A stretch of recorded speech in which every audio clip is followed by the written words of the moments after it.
na yi godiya a gare ka fa sarkina. Nima na yaba manzo mai girma, ɗaga amina rasuna kai ne manzan Allah. Ada'u wannan shi ne sunana, hakan wasu jama'a ke da kitana. Na yi jinjina ga wanda yake masoyina, na gaishe ka alkabari baba a wurin kai malla.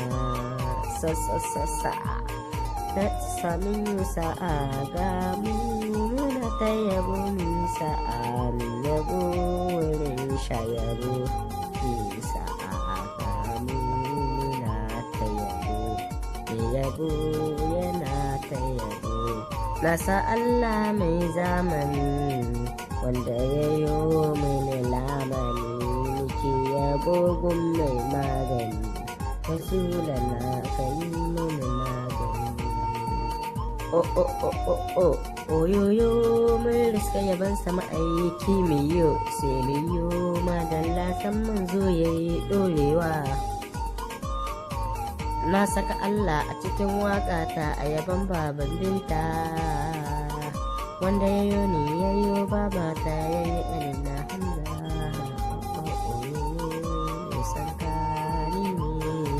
Iye ka kumi yaban annabi, kumi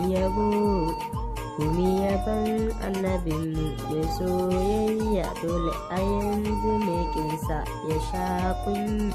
Laganina shi ne tsanina, sautin muryana shi ne jarina, begen manzona shi ne kulina. Kumi yaban annabi, kumi yaban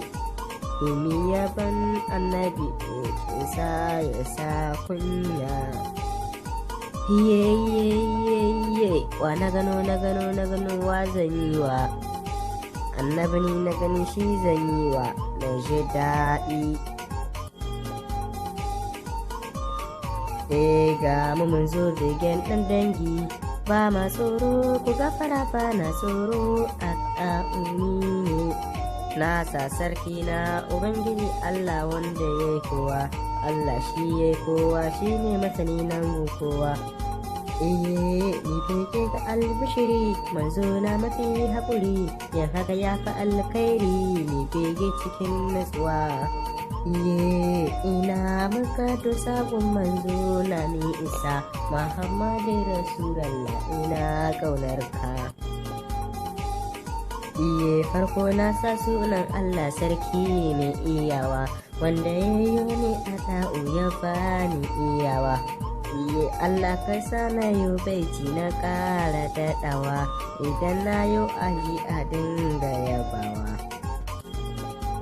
Na yi godiya a gare ka fa sarki na.